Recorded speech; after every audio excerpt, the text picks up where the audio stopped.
Let me now introduce our moderator, Dr. Shelley McIntosh. Let's give her a hand as she comes.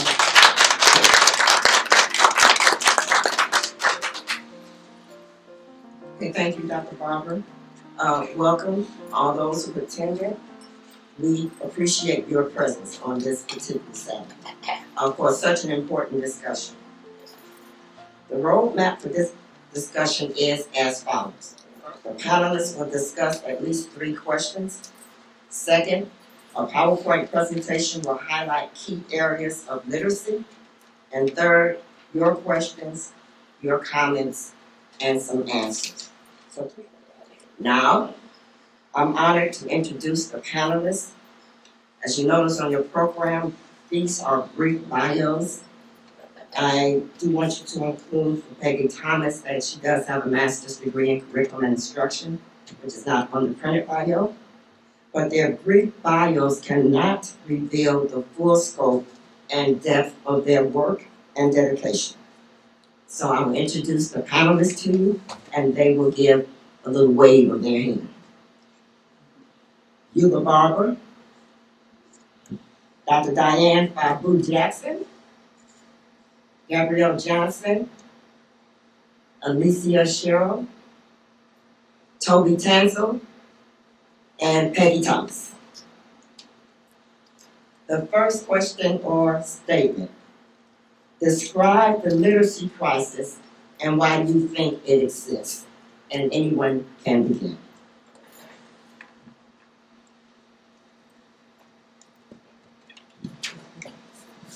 Okay, I'll start.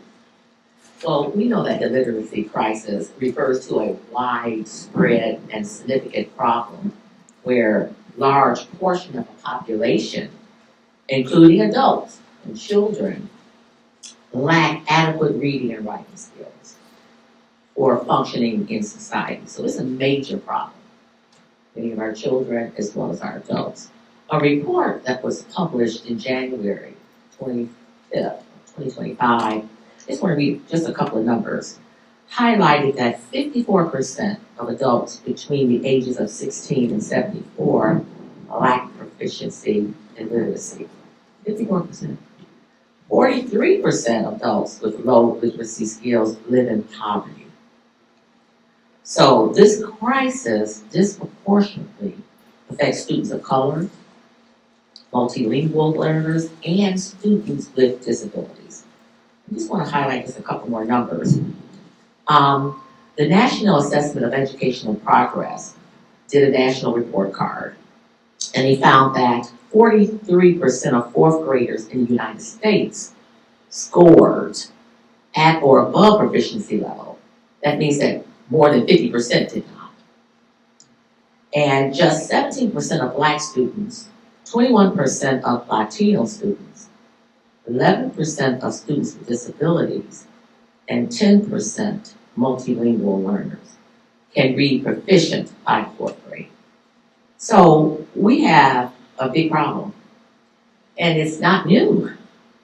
It's been existing since I've been an educator, and we've had many, many discussions about this. So very briefly, so what are some factors that impact this major proportional issue? And we know that school funding is a major issue that occurs. Access to quality education in the early years of one's life, of children. And some people are saying that because of COVID, we've had this problem. We know that it existed way before COVID. And having a balanced literacy instructional program that includes phonics. But a big one for me, and I'm going to talk about this later as we talk together, is low expectations.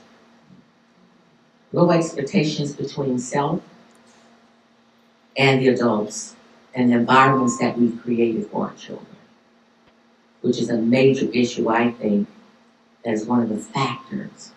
And Dr. Asa Hilliard, educational psychologist, Egyptologist, said to us, do we have the will?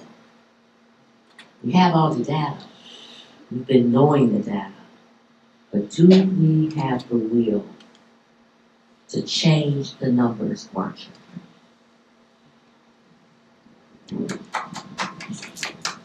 Well, I think,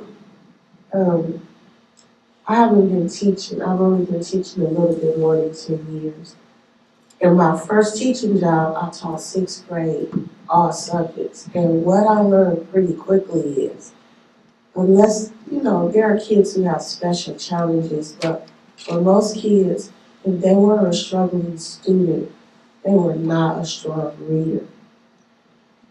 One of the biggest things that I know to be true is I was not taught how to teach reading. When I matriculated to get my degree in education, I was not given the nuts and bolts of how to teach kids how to read. So there are a lot of things that need to change. But if we're gonna move the needle, teachers need to know how to teach kids how to read. And that is not what has been happening. Or in many places, it's still not happening in our teacher preparation programs. Yes.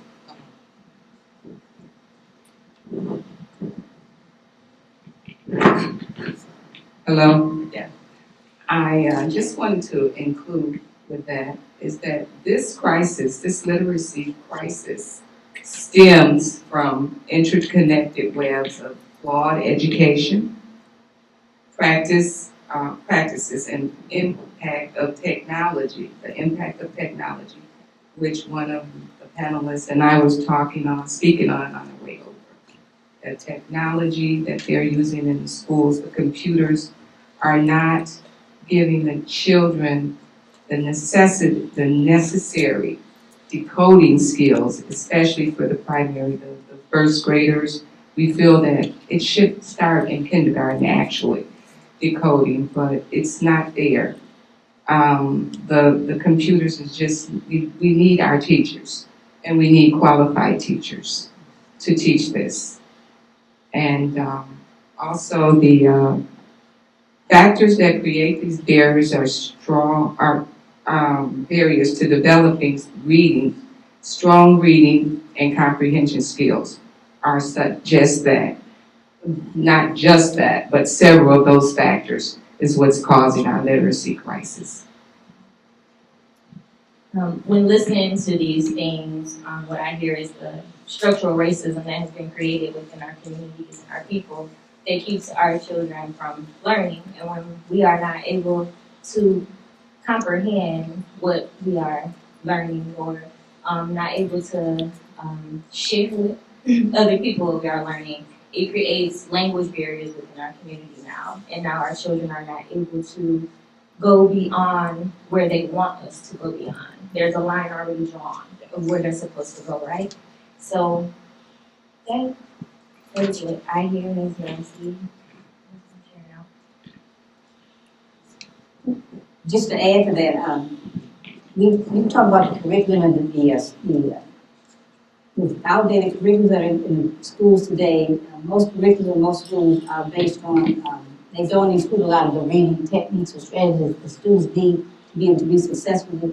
We also have what we call reading wars. And a reading war is where the schools systemically have their opinion on why students can't read. And so they're debating with each other, this method works, that method works, and we're not coming to any real solutions. Another issue, Dr. Fabu talked about the COVID pandemic, but even more so than that, high stakes testing. In every school, in every city in this country, there's standardized testing. And so the focus of our students' learning is based on passing the test. And you cannot pass the test if you can't read. And they're so focused on, when I say they, the powers that be, focused on making sure that students are passing the test of the teachers can receive, schools can receive the aid, that the students are lacking. And so they're not able to, they're not being taught how to read. And as someone said here, the teachers don't know how to teach them how to read. So therefore, there becomes a major disconnect there. We talked about reliance on technology, poverty. There's just a number of issues that cause literacy war to continue. Yeah, so if I'm gonna just bounce off of what's been discussed already, The literacy crisis for me, I can describe it in 3 words. Prevalent, harmful, and ongoing. So I think we've heard a lot of the systemic reasons. I think we've heard a lot of statistics. I like to talk about personal stories. So I think that it came from keeping hierarchical power in place. Of course, we know that we're the unfortunate beneficiaries of a lot of the hierarchical power pressing us downward. And to bring that story home, I want to point out something that happened at our community center. So you read the bio on me. I'm the youth director of the Akiba Village.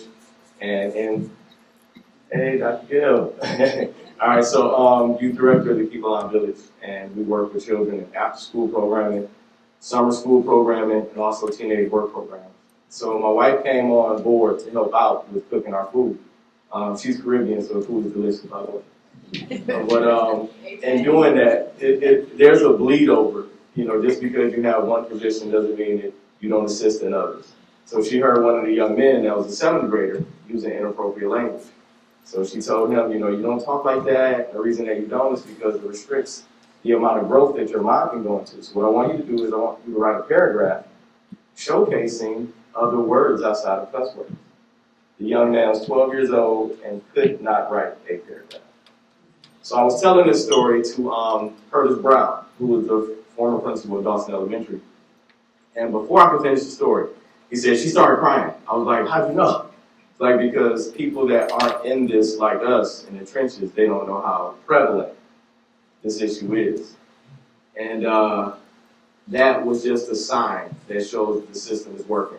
So I like to think of the system in this particular context. And I'm, you know, as an African person, I believe in call and response. So I'm gonna need y'all help. So everybody say establishment. Establishment. All right, so 500 years ago, we know the system was put in place. They could just go around, bust some people upside the head, taking their land and their property, etc. And then we want to go into maintenance. Everybody say maintenance. Maintenance. One of the tools that maintained the system was making it illegal for African people to learn how to read. Everybody say expansion. So they took that system globally and they began to harm not only people of color, but also poor people of European descent as well. And now we get into what we see today, which is refinement. Everybody say refinement. Refinement. Refinement is when we're so accustomed to this system that we look at it as normal.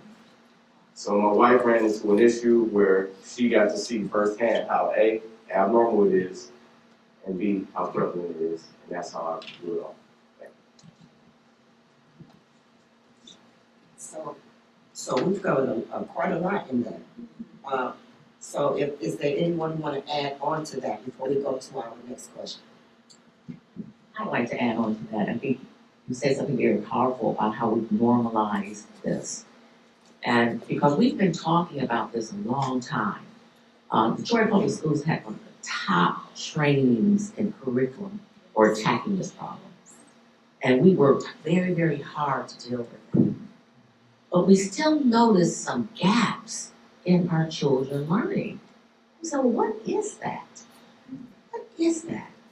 And so as we proceed through this dialogue, I just invite you to think about the expectation that our kids can't get it. And do some of the adults believe that in their heart and are not putting forth the type of effort that's needed to make a difference? Dr. Jeff Howard from the Advocacy Institute used to say that when people believe that there's no connection to their effort and the outcome, they stop putting forth effort. So the effort stops because they don't believe that their effort is going to make a difference. And so do we feel that way?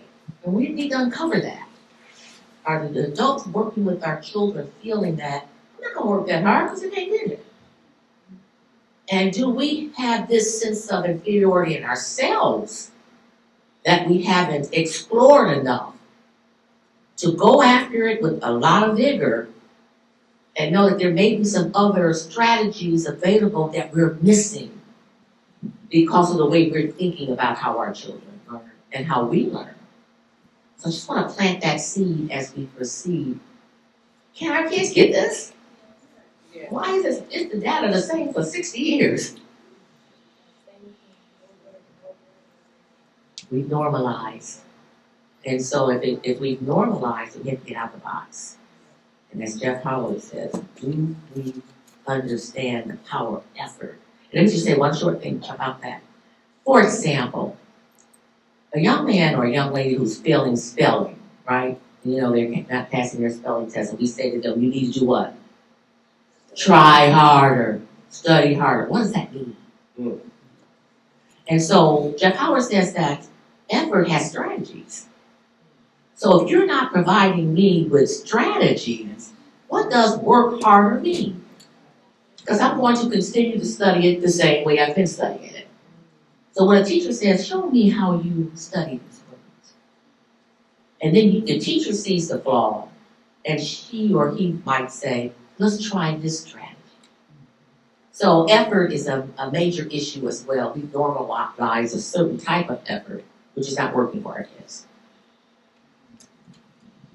I think that's how you Yes, I was just gonna say, this is so true, and what we do say to our children is something that I learned from you several years ago during the advocacy development program.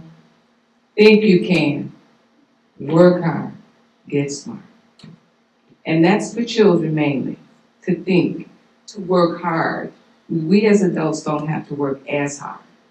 But children, when we're teaching them, we need to teach them to work hard.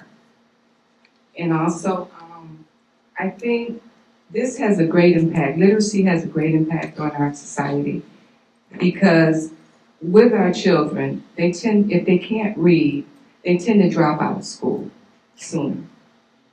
And this is a problem. And then there's the problem with employment. If you can't read, then your job, like the jobs that you take on, are less than what you would like to be or what could pay for your health care, for example. So your health also becomes a problem in with this issue. So we've talked about statistics and we've talked about historical suppression of reading, and we've said that teacher education programs don't adequately prepare teachers. And then the effort part and the belief, if our children can learn, those are really critical issues. The whole belief system. So we are going to go to the next question. How are marginalized groups, such as African American students, affected by being unable to read? So I know there would be a little overlap with that, but that's fine. So, I think I'm sorry. Well, I wanted to address the issue of, do we really believe our kids can learn how to read? And I've heard this said a lot of times, but I've experienced it. So currently, 80% of teachers in urban schools are middle-class white women.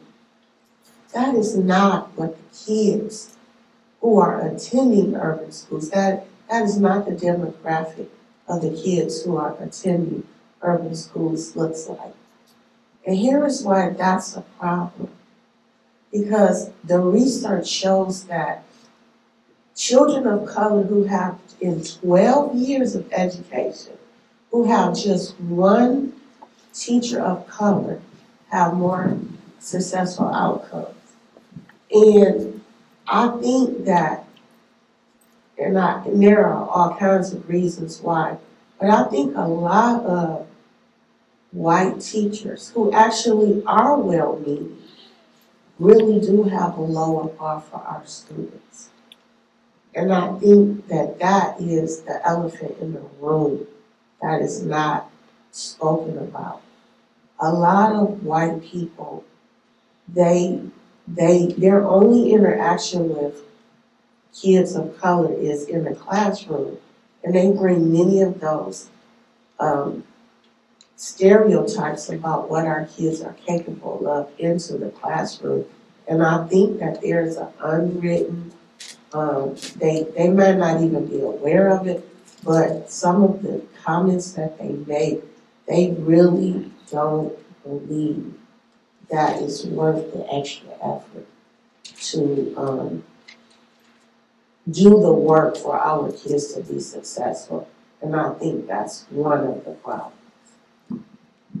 There's also a language barrier between the type of the teachers that are teaching our children and the language that they speak or bring from home.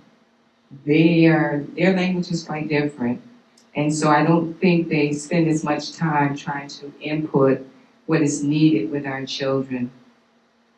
You know, they come to school, some teachers, and they just, if the majority is Caucasian, then they come to school and they just, okay, well, I'll just teach them this today, and I'll say this, and they probably don't understand, rather than teaching them what needs to be taught. In that, the vocabulary is different, quite different. Our African American children, vocabulary is such that we come from home with this language, and then when we come to school, if we have teachers of color, of another color, they may not understand what they're saying, the language that they're speaking. And so this could be a problem, you know, a generational problem. It could be cyclic, can continue on and on throughout generations if we continue with this type of teaching. To follow up with Alicia, when she was talking about believing in our children. It is very important to believe in our children, because when they look at us, they're looking for that comfort, they're looking for that relationship, they're looking for that love of just being accepted from their peers already and then us. So believing in them is very, very, very important when teaching them and helping them. I work in Wayne Westland schools right now for before and after school, and I have a young man. He is 11 years old, and he's a black young man. And every day, when I first started, he did not like books. He didn't read. He didn't do any of that. But the other teachers that I work with, they will always pick on him about not being able to read. So you're his first bully, right? So why would he feel good about himself? He doesn't, because you don't believe in him as a child to be able to read or even give him the chance to try. So one of the things that I do every morning is I sit on the rug with books. It doesn't matter if you can read those books. It doesn't matter if you can hold it the right way. It doesn't matter. So we just sit there with these books, and I'll start reading. And he started gravitating to me. He started coming over. He started sitting down. And he'll sit there, and I'm reading, and he's all into it. He's like, so he'll go pick a book now. And he's like, can you read this book to me? And he's 11. They're like, he needs to read himself. No, he doesn't. He don't have to read himself right now. That's not where his development is. So I'm going to meet him where he is, which is he wants to build this relationship with me around reading. It makes him happy. Now he comes in with a chapter book that we know he can't read, but that baby is holding that book when he comes to that book. Like that. It feels good to know that he feels good, right? So, and those teachers are black. They're 20 and 25 years old. And I can't tell them not to be that way, but I can model what we should be doing for our children and how we should be supporting them every day right now with what they need. And with that, when he wasn't able to read, he was picking on other kids. He was running around the class. He was the loudest. He was trying to get attention because he was trying to find some area to be accepted. So to say that, yes, believing in them is helpful to them as a being and their behavior in our community. And in addition to, as we were highlighting here, reinforcing, having images of your culture in the classroom is very important, and have an expectation. But there's also, and I want to put this on the table, there's classism now in our schools, and this is what our folk. So it's not what other folk. I'm talking about classism from where you come from and your perceptions of children in a community. And so in many of our schools where we have people of color teaching children of color, the gap is still the same. And so what we want to talk about, yes, representation is extremely important, but excellent skill sets and intellect is just as important. Know your subject, know how to teach, know the science and methods of teaching reading is very important. So we have to move away from certain concepts and deal with, do I have the skill set that's effective enough to teach the children in front of me? If I don't, what do I need to do to improve that? Because many of our children speak very different. I used to say to my 8th graders, your community language is beautiful. And you never doubt that. But there's a language called employability language. Unless we own the institutions, then we have to depend on other folk to give us employment. So you have to learn. You can't say what up though when you go to get a job. But a what up though is very powerful in our community. And so we begin to understand that we have to help them to speak in a complete sentence because, we have a creative language. We don't have to speak in a complete tongue. We say disrespect has multiple meanings. So when we understand that about our children, we help them to navigate this intellectual terrain because they don't know. And like my 8th grader said to me one time, why are we taking all this test? I'm high risk. I said, what does that mean? He said, well, I hear the adults saying, we're high risk. Going back to Jeff Howard, Dr. Howard, if I don't believe that my effort is going to make a difference to my outcome, I'm going to stop putting forth effort. So if kids are hearing from the adults in the environment that they can't get it, they're high risk, test scores are low, they internalize it and they don't perform as well. And the teachers don't perform because, I want you to hear this. I used to say to teachers, if your school is low performing, you don't need smart teachers to teach dumb children. So how do you explain your placement? Are you hearing me? So the belief is you're in this building because you're not smart either. So you're talking about the kids, but it's the adults who don't have the skill set to provide the children what they need. If the kids already knew how to do it, they wouldn't need to come to school. We need adults to become highly skilled, highly aware, highly conscious of the population that they're working with, and then give them your very best. And also, to get the kids to come to school, we're going to have to build their self-esteem, their confidence, and so that they will come to school. They won't have this anxiety about coming to school.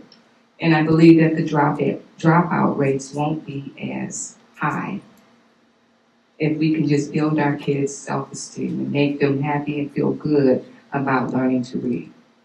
The literacy should improve.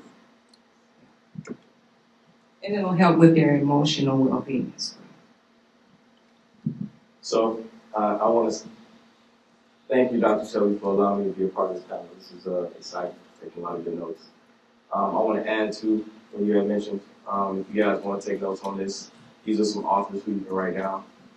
Deborah Reeves-Drake, she wrote extensively about how seeing cultural influence that's relevant to your own ethnic group has a significant impact on the child's learning. Anthony Browder, world-renowned anthropologist, very good friends with Asa Hilliard. Thank you for bringing up Asa Hilliard. And also Dr. Howard Stevenson. He spoke a lot about efficacy and the importance of cultural influence on a child's education. I want to add to what was mentioned about certain ethnic groups not having the amount of love that our children need. Give a personal story. I did a PD for, I'm not going to say which city I want to so bad, but let's just say it's a city with the population of teachers to African American students being very disparaging. So I did a 6-week PD for them about anti-blackness, about history, about culture, etc. And let's just say that every time I said, have you read? And they didn't read those particular authors, they were very upset. By the time we got to week 3, they were beginning to just tune me out. So when we got to week 4, I showed my presentation. I showed myself working with several hundred students, etc. And I mentioned the fact that in order for them to feel safe, in order for them to have self-efficacy, in order for them to completely maximize their potential, I'm willing to sacrifice my own comfort. And I said, how many of you all are willing to do the same? 75% of the teachers did not raise their hand. So what they said was, our comfort is more important than the self-efficacy, maximized potential, and safety of the children that we serve. That's documented. I have that on Zoom video, by the way. Additionally, I wanted to share another personal story, and this is about educators making the sacrifice of saying, I messed up, how can I do better? So Dr. Shelley helped me write this particular workbook. This is called These Facts, I'm Proud to Be Black. And this is another workbook for an older demographic, and it's called ROAR, Return of African American Royalty. So I worked very hard, and I got educators like Dr. Shelley to assist me in what I was doing, and I'm very proud of the work that was done. Now, one of the assignments the children have to do is an assignment called GPS Navigation of My Future. How do I want my life to look? In this assignment, they have to come with a starting point, where they are now. In the next part, they have to think about their destination, their future, etc. So I made all of the adjustments, and I really thought I cooked with this, okay? I'm excited about this. Made the adjustments. The children who couldn't read, I said, you don't have to even write. Just draw a picture of how you want your future to look. I'm thinking I'm cooking. So I'm in my daughter's class. She's in the 4th grade. And I have personal relationships with these particular students. I bring in birthday cake. I take them on field trips. They know Baba Toby coming there is on and popping. We get to learn and we get to have fun. I'm code switching, by the way, so I'm bringing up, very prevalent point. So one little girl, one of my daughter's best friends, her name is, I don't even know if I should say her name. Let's just say one of my daughter's best friends. She was very disruptive on this day we had this assignment. And I'm not used to her being disruptive. Because when I come in the door, she, hey, Baba Toby, she give me a big old hug. She's very excited. On this day, she just continuously was disruptive. Why is she doing this? So at the end of the day, when I'm grading their assignment, I realized that I made a very pivotal mistake. The starting point was, spell your name. She did not have that ability. So, of course there's awe and shock, etc. But the reality is, I didn't delve deep enough. That was Baba Toby's mistake. And I felt miserable about that.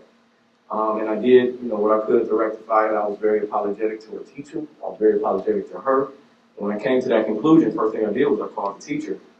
And she spoke. She's like, yeah, Baba Toby, she can't speak. So she was disruptive because she felt inadequate.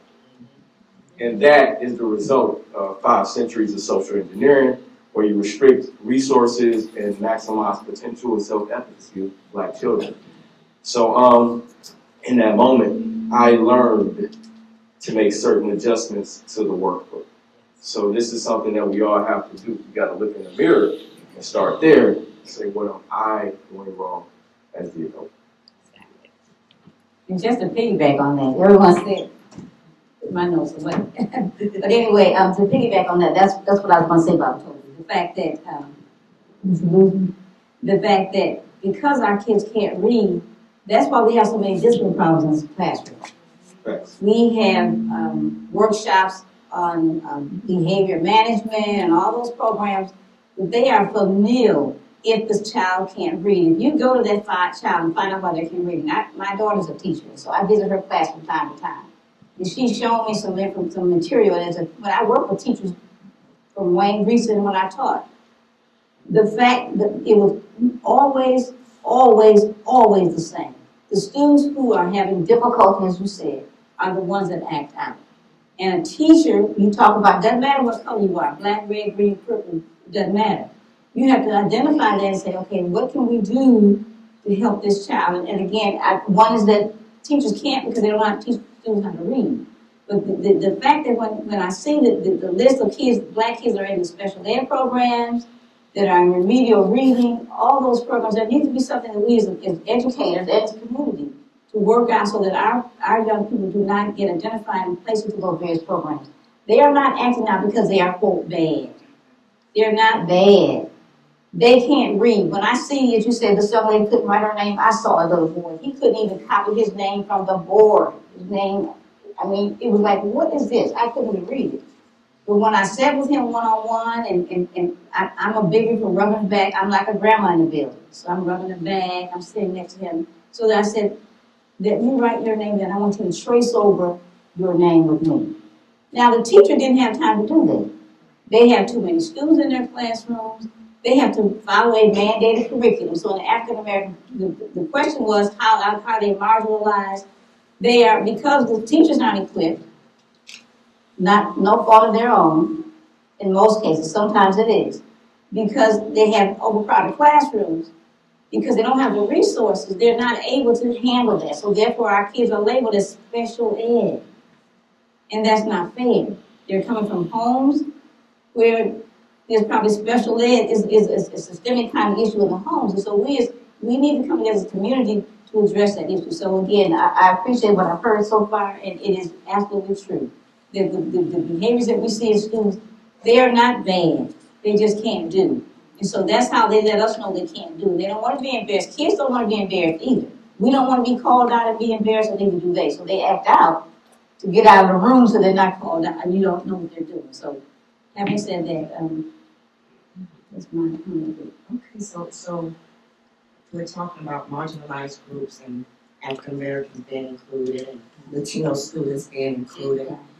And what the panelists have said have covered, to me, a spectrum of issues. One is classism. Do we have the same approach? Exactly. Because they come from Bewick and Mack. Do we have the same approach as the one who lives in Farmington Hills? That's something for us to self-reflect on. And then we talked about the emotional stability of children, and that a lot of their emotional joy comes from the teacher. It comes from the teacher. So that is important too. And we have some personal examples here in terms of students acting out in a classroom. And many times they act out because they cannot read what you just assigned them. Yes. They are either going to get quiet, they're going to withdraw, or they're going to be a clown.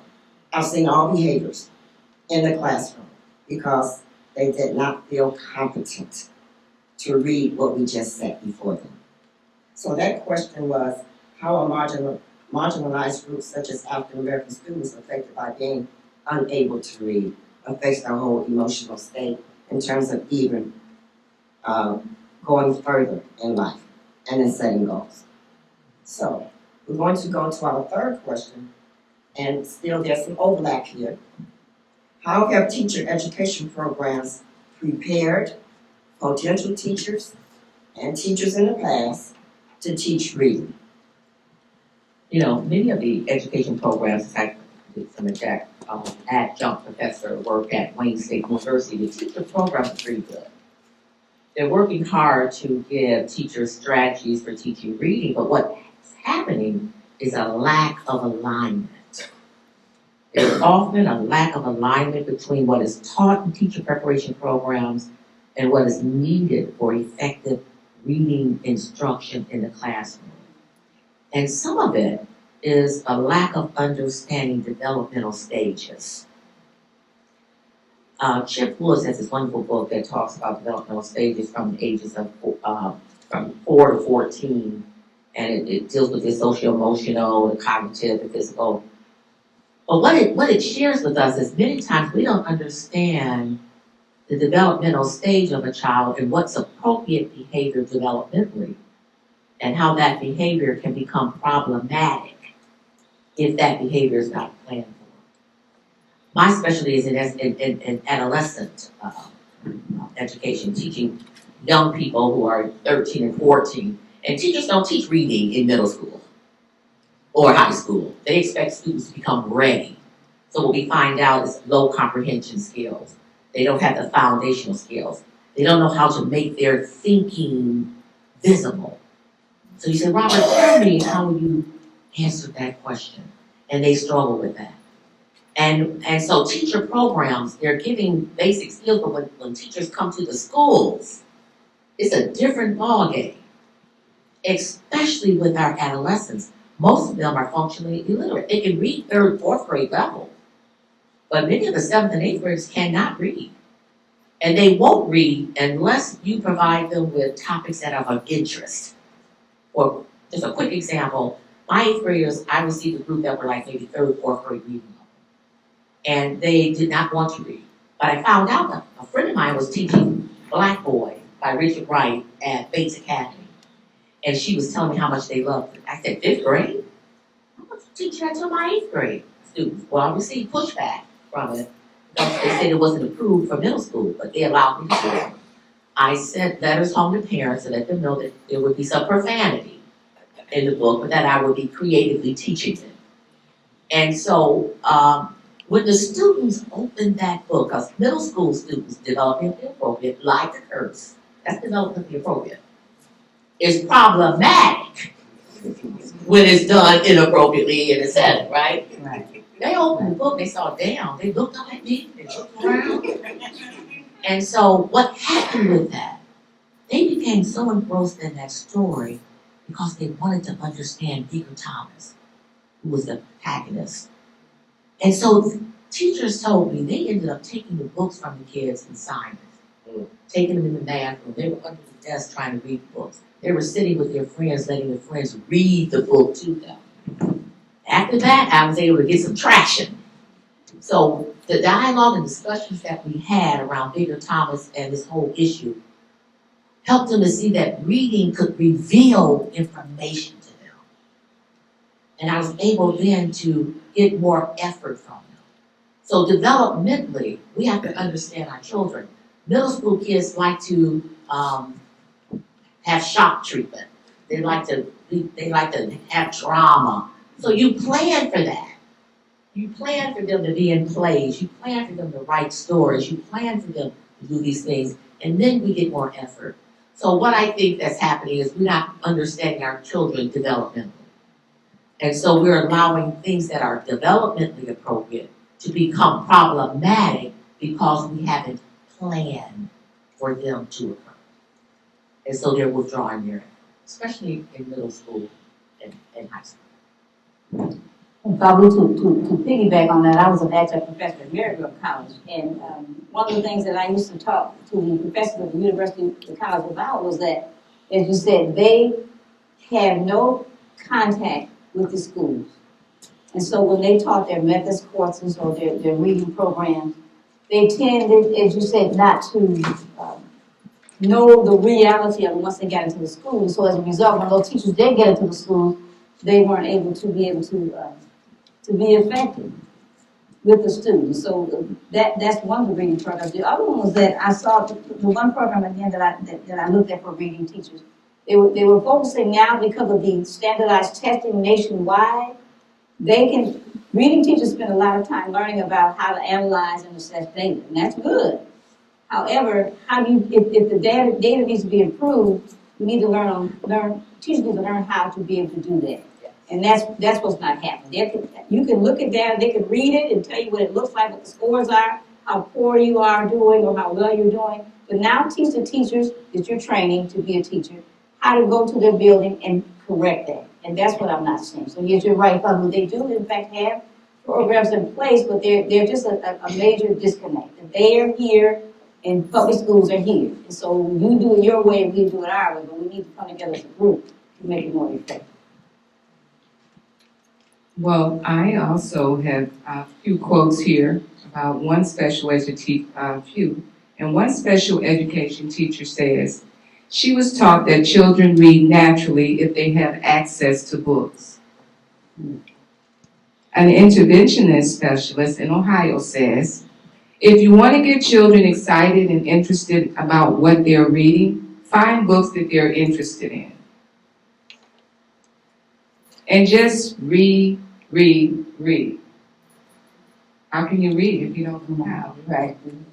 Kathy Blast, a principal, stated, children will read through exposure. How true is that?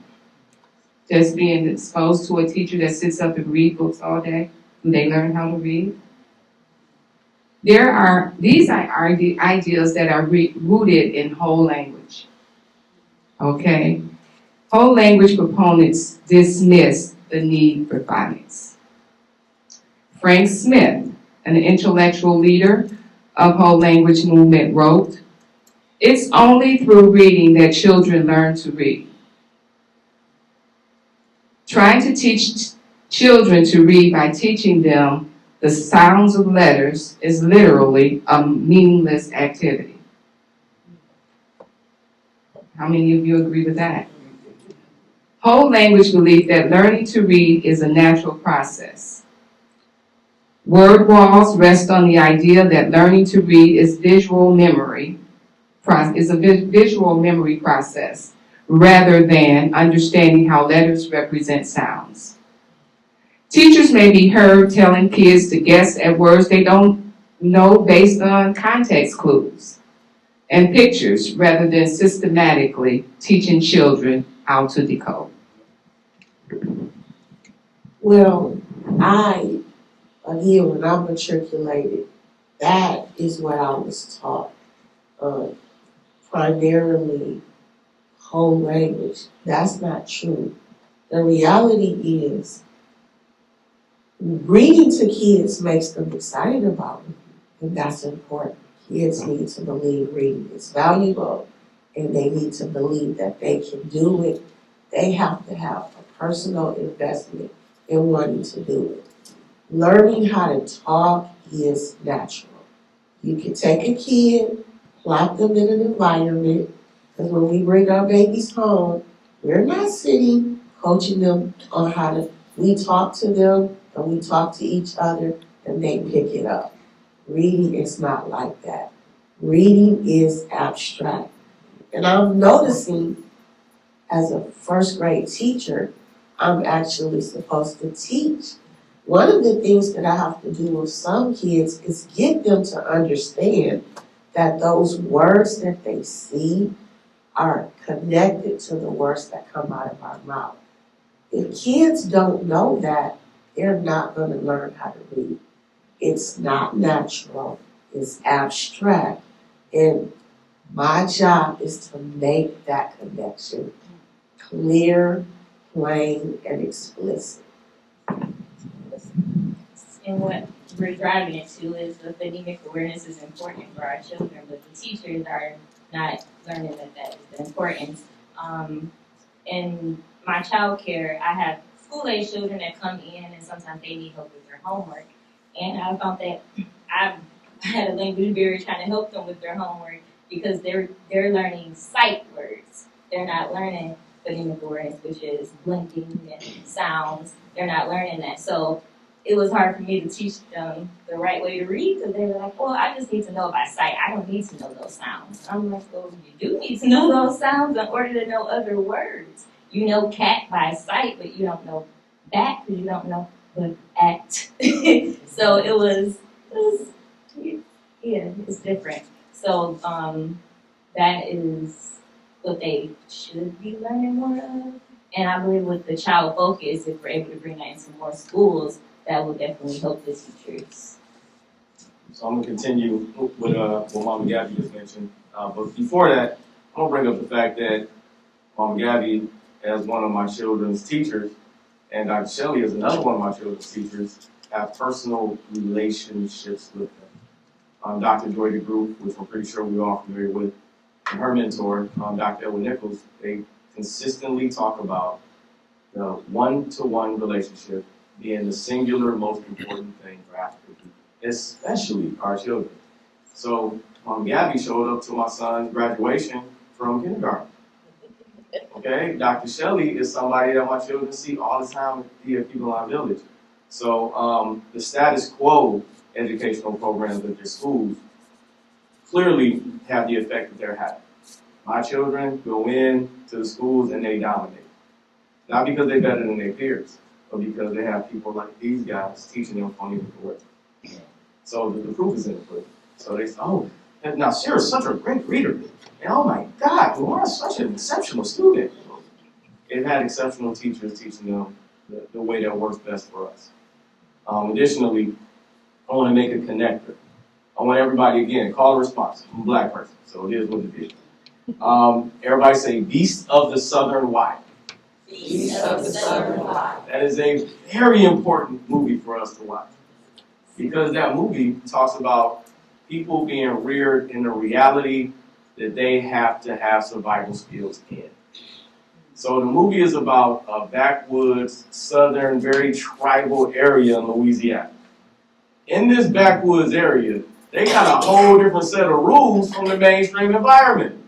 You gotta know how to cut a chicken, you gotta know how to kill a crab, you gotta know how to make a fire, you get to drink beer when you're 7, all type of stuff. But in the hood, that is our reality. So a lot of times we're trying to say, sit up straight, say this word like this, and that child doesn't connect because their mama, grandmama, uncle, the people that they know will die for them don't do it that way. So if we watch Beasts of the Southern Wild, that gives us the contextual overlap to understand how we need to relate to every student and not try to force them to fit into whatever little shape that we think that they need to fit into. Because that helps us get the relationship needed to help the child excel. So my children know if you're not just letting me down if you don't listen, you letting Mom Gabby down, you letting Dr. Shelley down, you're letting down a lot of people. Right? Additionally, I've seen this play out in real time. And I'm going to say her name. There's a teacher at Wayne Elementary. Her name is Mrs. Duff. So inside of DPS schools, you'll see the grading system in these color triangles. You'll see blue at the top, you'll see yellow, you'll see green, you'll see red. The majority of our students are in the lower tiers, in the yellow and in the red, just being honest. At the very top is like 2% at the blue. The teacher that has the most vested interest in the relationship between her and the students that I've seen that stands out the most is Mrs. Duff. She will call home if you're not acting right. She will go to your home and have a conversation and dinner with the parents. And guess what? Her statistics are completely inverted.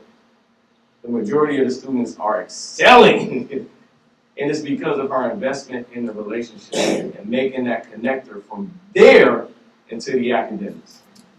So that's very important.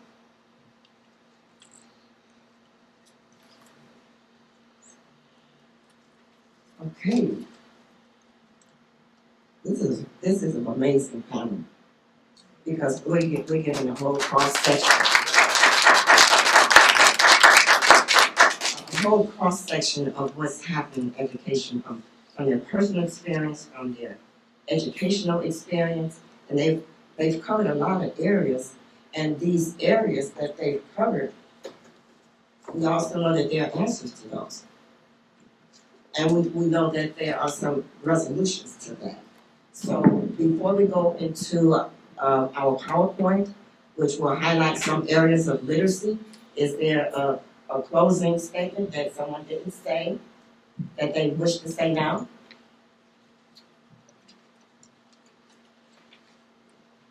So if not, let's give the panelists another hand.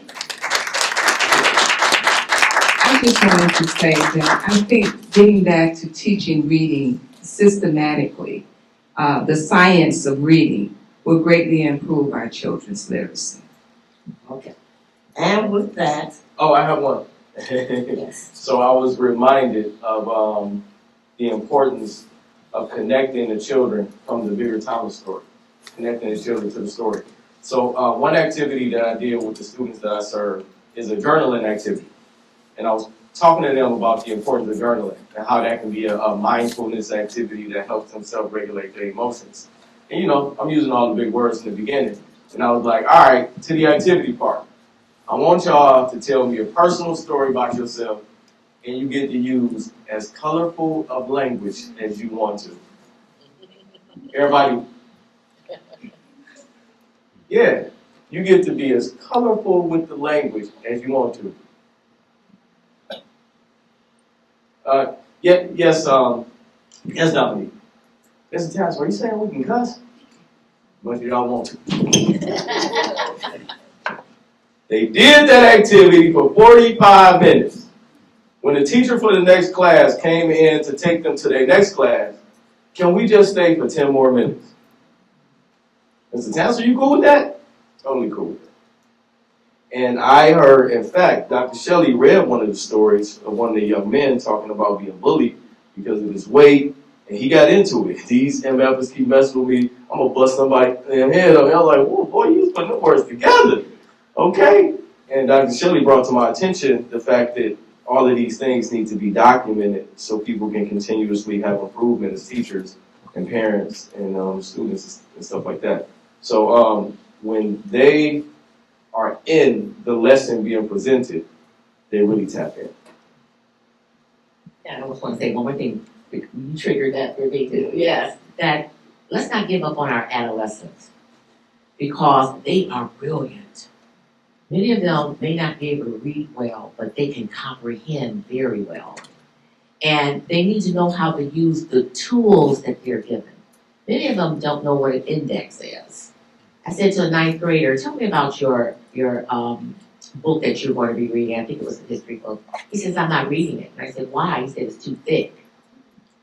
And so what that told me is that he didn't know how to attack that text. He wasn't shown how to look at the chapters, read the summary. So there are skills that we're not teaching adolescents because we think they already know them. And as a result, it goes back to that piece around effort. If there's no relationship between the outcome and the effort, I will pull back my effort. And so I just want to put that out there. There are strategies we need to help adolescents learn how to use the tools that they're using every day in their classrooms.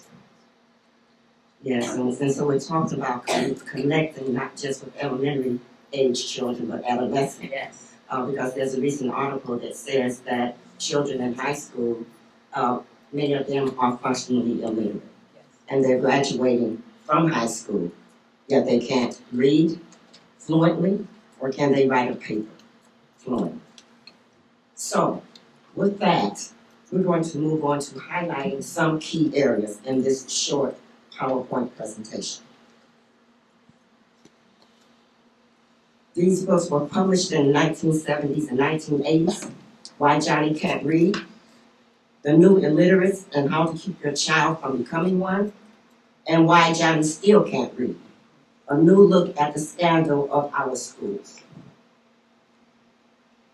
And the panelists have discussed certain issues. Why and how is there literacy crisis?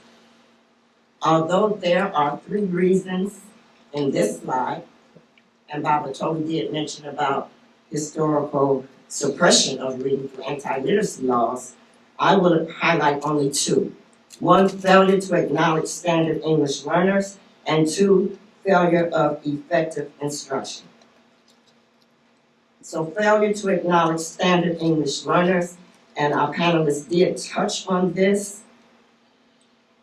Dr. Nona Lemoyne, a language researcher, found that language plays a major role in reading proficiency. Language does. So Dr. Toby spoke on the language that they bring from their community.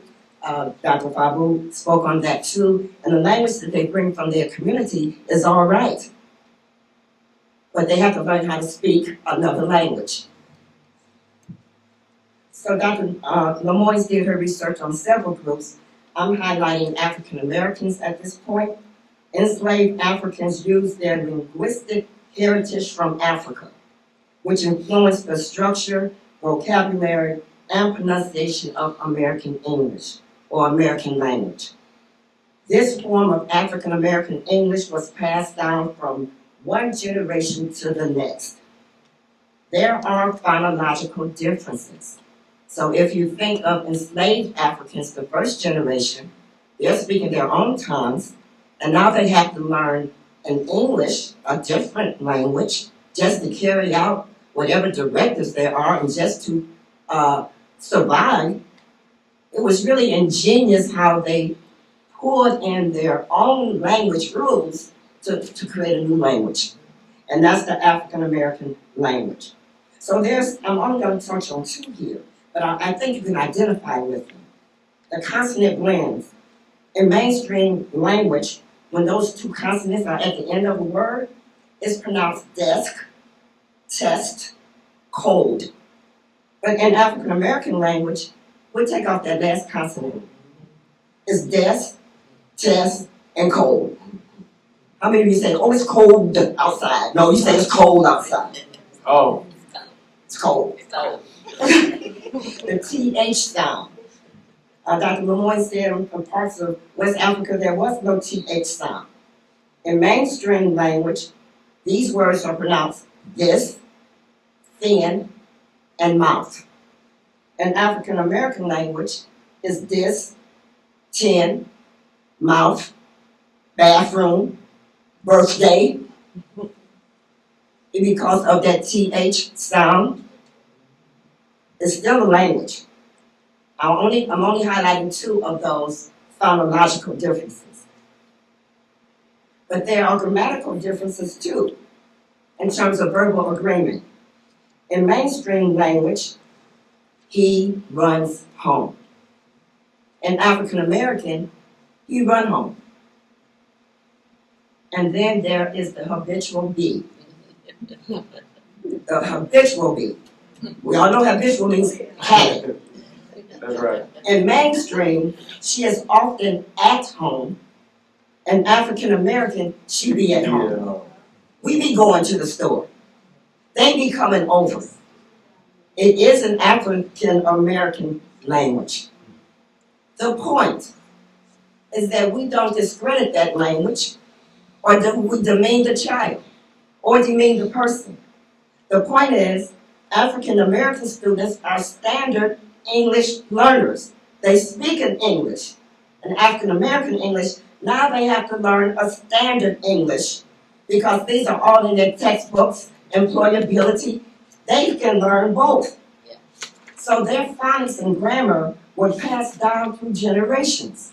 I remember at 4 years old, I was saying this and that and there. This, that, and there. I remember that. Where did that come from?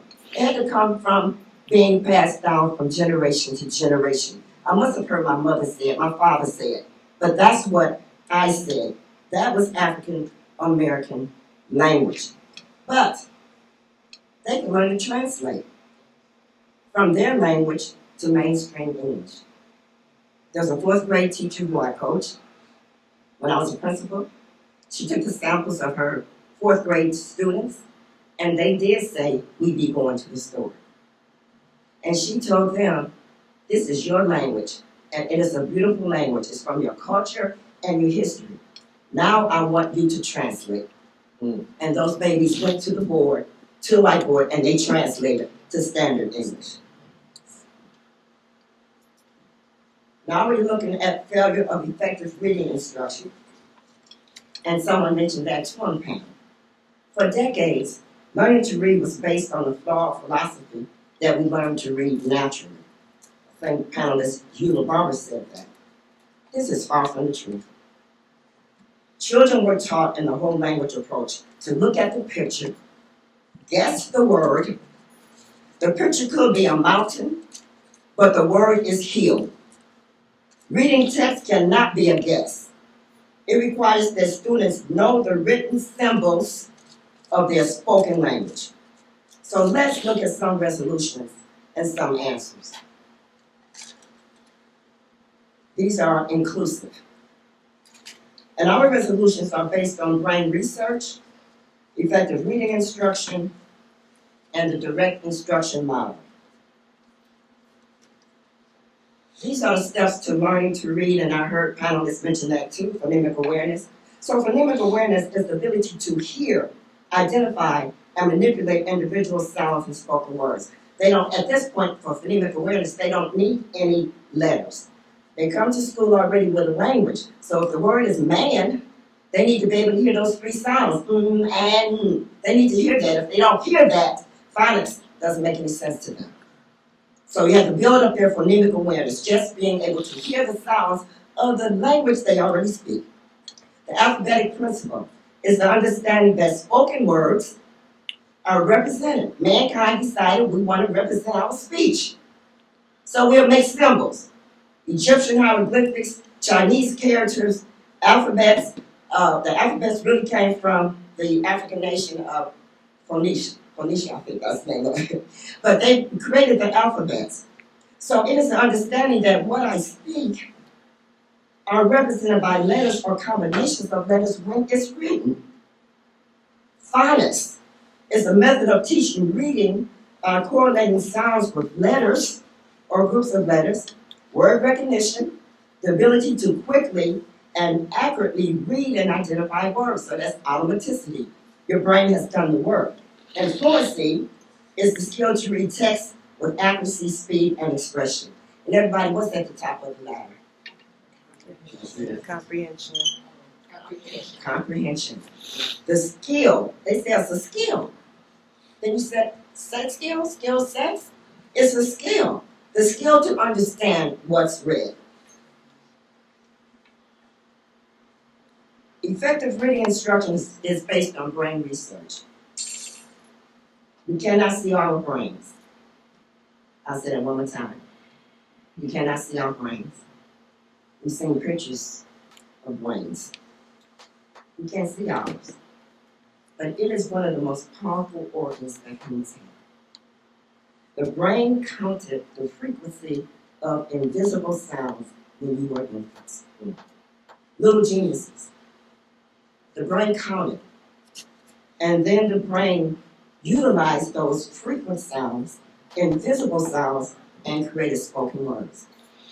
If you really think about it, you hear me, but there's no words flowing from my mouth to your ears.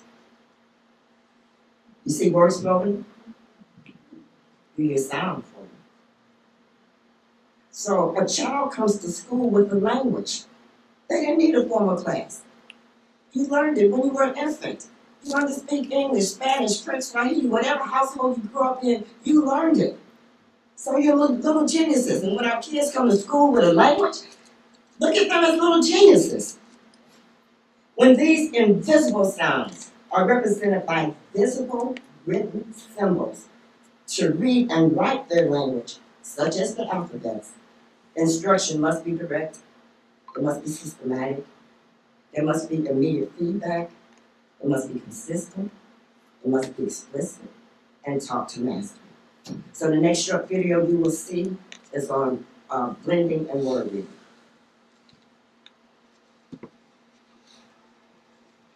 This ratio is blending and word reading. Again, it's taken from the direct instruction model created and developed by Dr. Sigrid Newman. And my colleague Rosa Floyd will be playing the student, the role of the student, and I as teacher.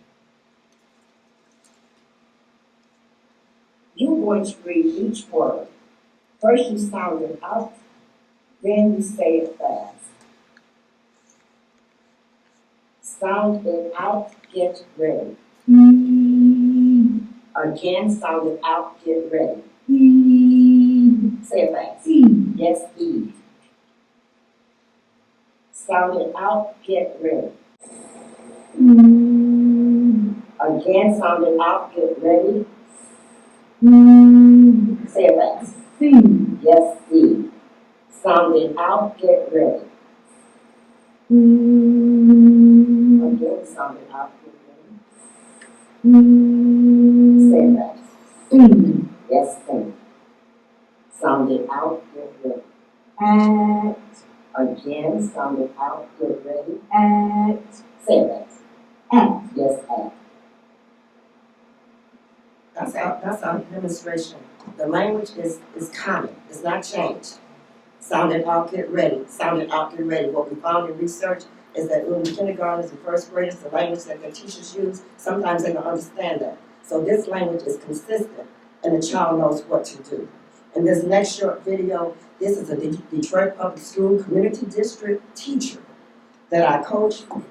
A Detroit Public School Community District has accepted the EL curriculum. She applied the direct instruction model. She demonstrates first. Then she says, it's my turn or me first. Her goal was for her students to read on the first grade level by the end of the school year. And they did.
So these are kindergartens, 99% Hispanic classroom.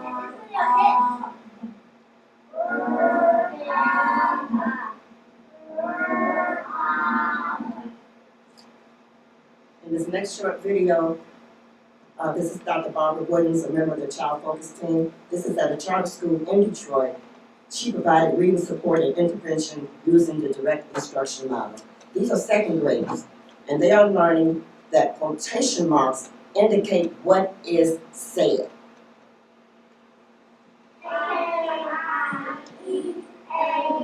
Okay, what did he say? Can I eat a nut?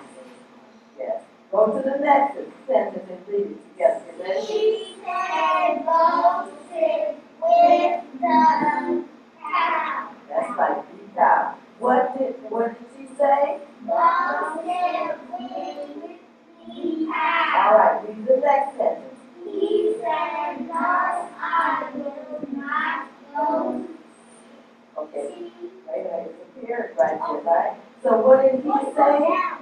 He said, no, I am not going to. Wait a minute, you're going ahead of me. I'm right here. You said what? No, I will not go. Okay, so what did he say? I will not go. I said no, you let me know, right? No, I will not.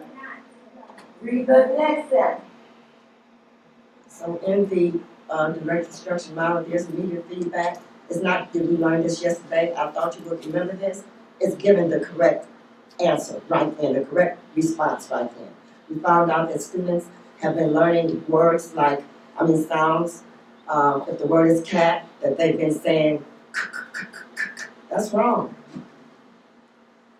That has one sound, which is.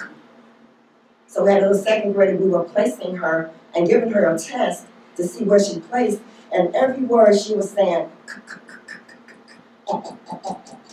that's because the teacher taught her that way. And so she never blended, and she looked at me, and I looked at her, and her little eyes were so cute, and I couldn't go any further. But she was doing exactly what she had been taught. So Dr. Sigrid Engelman says that the student hasn't learned, the teacher hasn't taught. And this is not to condemn anyone right now. It's what do we have to do to make sure that all of our children learn. In summary, failure to acknowledge standard English learners and failure of effective reading instruction are major reasons for the literacy crisis and the reasons that the panelists mentioned. Effective reading instruction based on brain research and the direct instruction model is a major resolution. And as Dr. Papu Jackson mentioned about the adolescents, some schools are trying to incorporate literacy in the science class now. But those teachers have to know how to do that too, how to chunk those words, how to help the children to not only decode it, but to comprehend. There are answers, and it takes intentional adults to create competent readers. teachers, principals, pastors, and I said yes, pastors too. Yes, churches, because there are functionally illiterate people who attend church every Sunday. And parents. As Nelson Mandela said, there can be no keener revelation of a society's soul than the way in which it treats its children. So I want to thank you for your attention. Now I'd like to open it up for your comment and questions. Ms. Catherine Gray already collected some cards.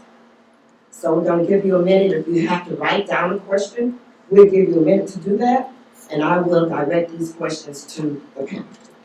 I've given the panelists your questions, and they're going to answer those.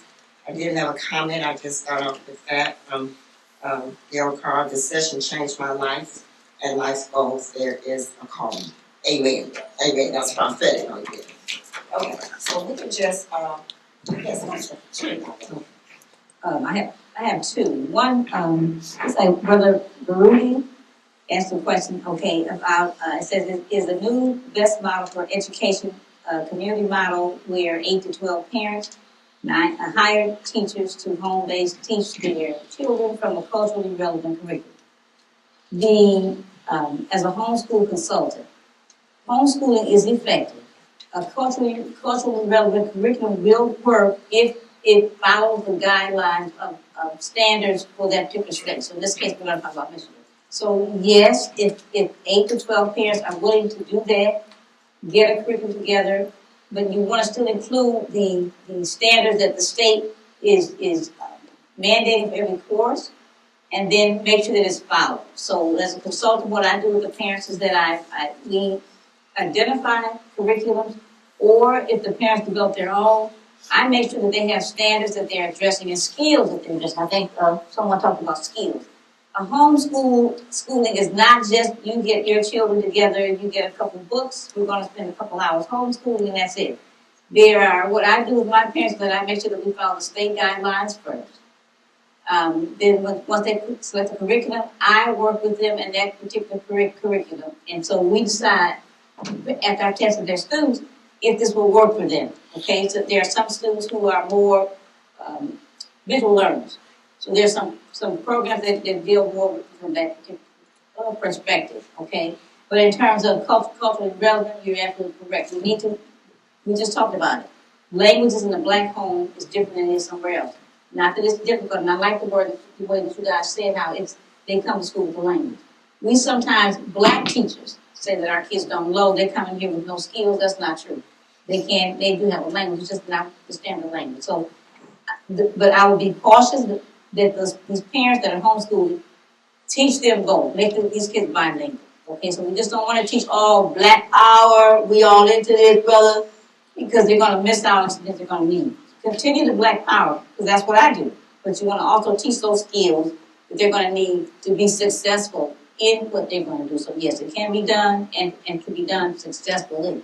The other question I have has to do with our illiterate president. It says, how will an illiterate president affect the country's illiteracy in the future of education? He can. As an educator for almost 50 years, we as a grassroots people, we need to change the education department at the very top. I think you said best. Our education system is flawed. It was designed for farming, for the agricultural community. We don't farm anymore. So we could really be in school 12 months a year. We don't need to be in school 10 months a year. It needs to be corrected that way. The best we can do, I wish I had an answer. And I'm looking in my mind, I see the Congress people that he's dealing with. They don't have an answer. It's going to come from us. So that's how I answer that. And those answers have come from us through freedom schools, through reading by candlelight. Anytime they say we couldn't read, we found a way to teach each other to read. Okay, next question. All right, so I'm gonna start with Venetia Long. I'm a paraprofessional who works alongside teachers in the classroom. What are some ways in which I can create a healthy learning environment for my students and support my teachers? So I thought about giving a multitude of answers, especially the ones from the curriculum that I created for my youth development groups. However, I'm going to lean on Curtis Brown, retired former principal at Dawson Elementary. This is a tactic that he taught me for our teenagers to give people on village. Called him one summer, we were doing our teenage work program. I'm like, Mr. Brown, I'm having some problems out of these, students, the ones who can fight and cuss good, they're getting everybody else to go the wrong direction. He's like, oh, this is a great opportunity, Mr. Tance. This is a great opportunity. What you need to do is, you gotta incentivize your gangsters. I said, what? He was like, yeah, them students that cause the most problems, Mr. Tansel, those are your soldiers. Once you tell them, hey man, hey, let me talk to you for a second. If you do X, Y, and Z, I'll give you $5, man. I'm gonna look out for you on some food or whatever. Then they not only are gonna do what the teacher's asking them, they gonna make everybody else do it. So in implementing the action steps taught to me by Mr. Brown, what I found was the first gangster to side with me was a young lady. And she was a young lady that gave me a ton of problems. But when I started to implement this, hey, if you clean out this skating room, Mom Gab, you know how crazy that skating room is. You clean out the skating room, I'm going to go ahead, I'll give you $20. $20? Yeah, by the end of the summer work program, she was, hey, y'all know what Bobby told me us to do. All you got to do is do it. I'm tired of y'all not listening. Not only did she, follow suit to everything that we needed, but she became one of my generals, so to speak. So that is the easiest thing. Incentivize the alpha students. My second question came from Broody. You familiar with Nwali Broody? Mm-hmm. Nwali Broody is one of my favorite human beings. He is intellectual par excellence. He's out of Atlanta, and he has a homeschooling called Aquaban. And some of my greatest books that I've read came from Nwali Broody. Anyway, how can you overcome the endless amounts of distractions in our society for children to get the internal wow of learning? Well, now one question. I can only speak to what it is that I do. I'm intentional and consistent. Everybody again, call and response. Everybody say intentional and consistent. Okay. So I don't show up in a suit and a tie like a lot of my peers do. I show up in a baseball cap and some Jordans. Some of the teachers don't like that. However, the students that give them the most problems lock into what it is that I bring to the table because they see their uncle. They see the dad that they wish they had. The young ladies see the uncle, see the dad they wish they had. They see their big cousin that they really admire. So when I come in with that type of intentionality on a consistent basis, and they hear me tell stories about being the child of teenagers on Schoolcraft in Greenfield in the 80s, and they hear about me growing up in a house with 15 people, rats, roaches, and all that, and becoming something, they like, not only am I going to listen to him, but since he sees me and I see me in him, I'm going to apply what it is that he's teaching me. One of the things that I saw, just last year, one of my young ladies at, I'll just say this, a very rough school. She was all A's. She was avoiding all the drops. And I pulled her to the side, I said, girl, I know how this school is. How are you avoiding all this madness? She said, Mama told me I apply the stuff that you taught me. Really? I apply pro-social skills. I'm like, she's in 6th grade, talking about pro-social skills. I apply pro-social skills. I use the culture things that you taught me, and I use that inside of school, and it translates to my grade. Wow. Okay? So this is how we do it. Intentionality and consistency, and you want to be able to relate to the students that you're teaching. So we're going to go straight down and honor of the time to the point. So, Lucia? My question is from Pat Edwards. How can teacher education programs make an impact on the literacy crisis? What role does higher education have in closing the literacy gap? Well, I think the biggest thing that teacher education programs can do is to teach teachers how to teach reading.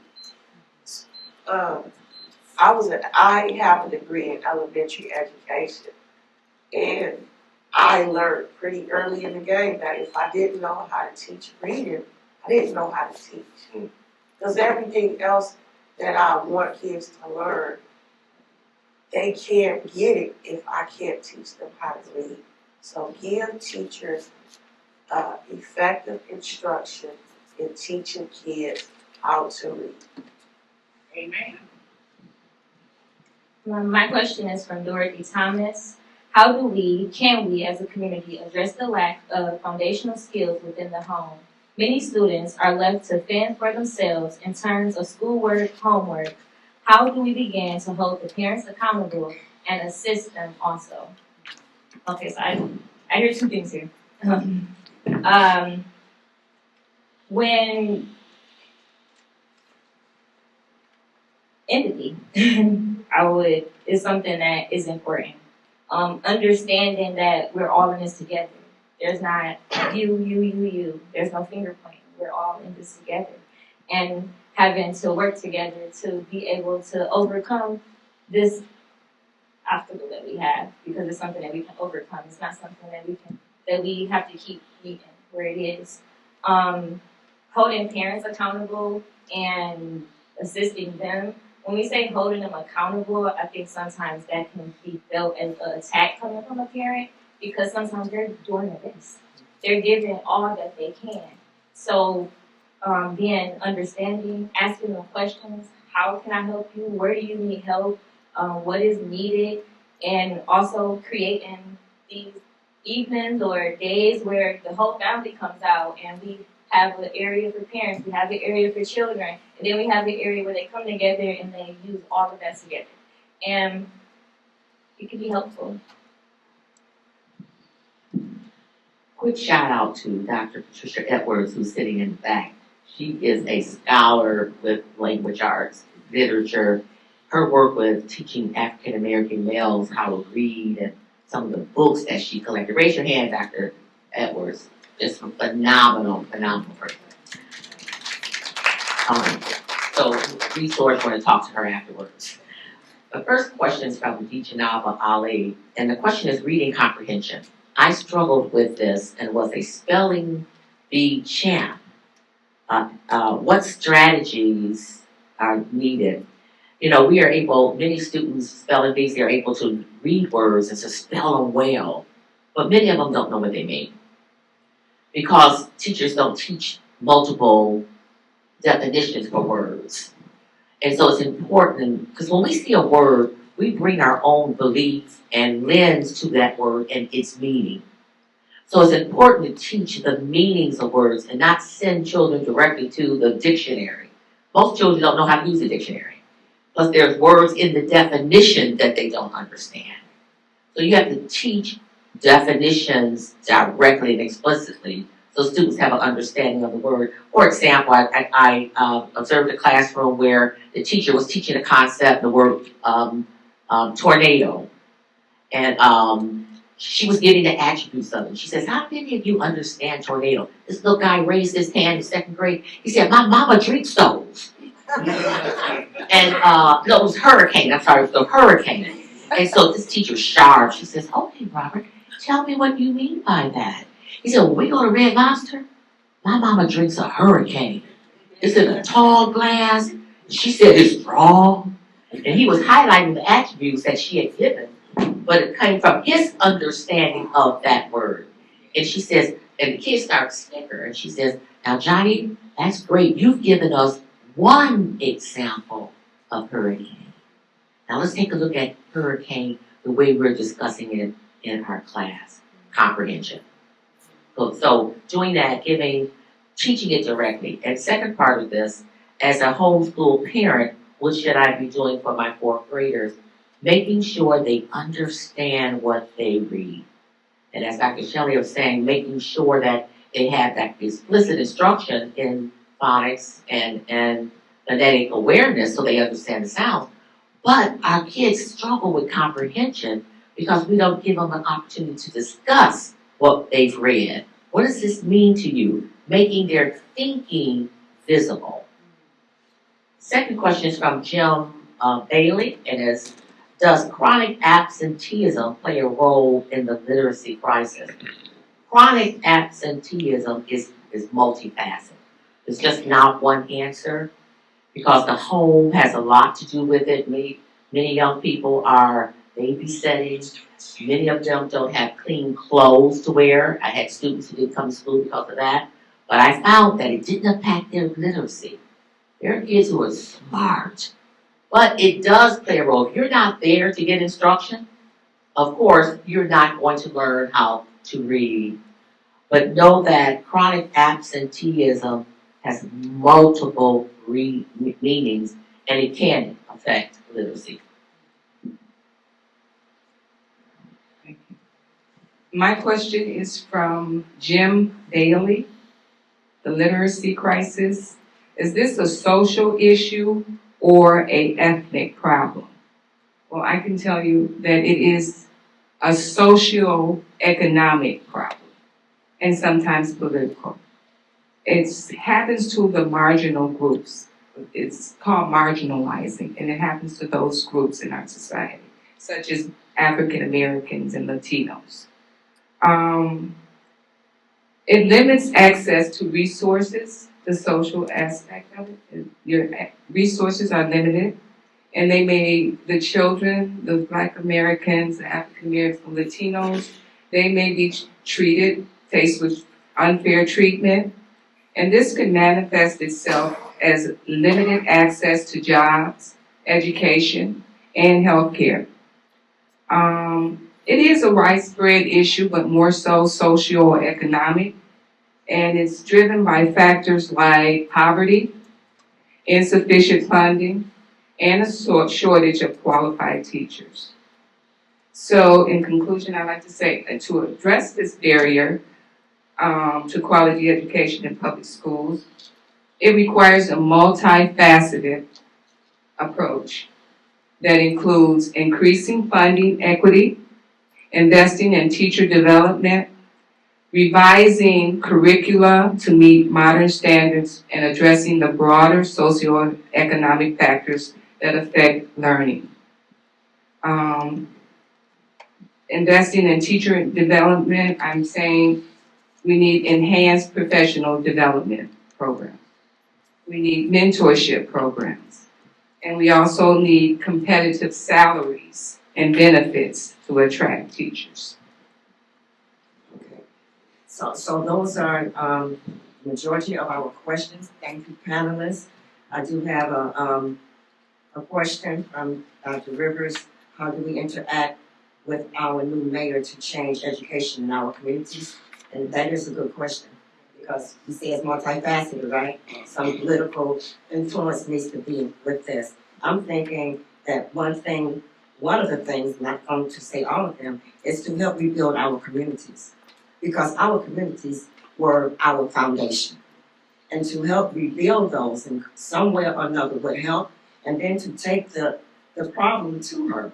I've heard her speak, and she has I'm going to say, kind of a superficial understanding of what's happening in the schools. So it would take that kind of information to her. And then we have Dr. Barbara Roseman, and I believe this is a statement. I believe student hasn't learned because teacher hasn't taught to needs of individual students, concerns to succeed. So teacher intervention, caring, empathy, easy to approach, can change a child's attitude and where they feel they can do it. And this is her really going to read that off. Okay, so I want to again thank you for coming out today and taking the time out to hear this important discussion. We'll do it again in the near future. So I appreciate your attendance, and please give our panelists another hand. Really thank you for all the insight. So we are closing now, and I said Dr. Joyce Johnson, so it must be a premonition. Joyce Johnson will give our closing.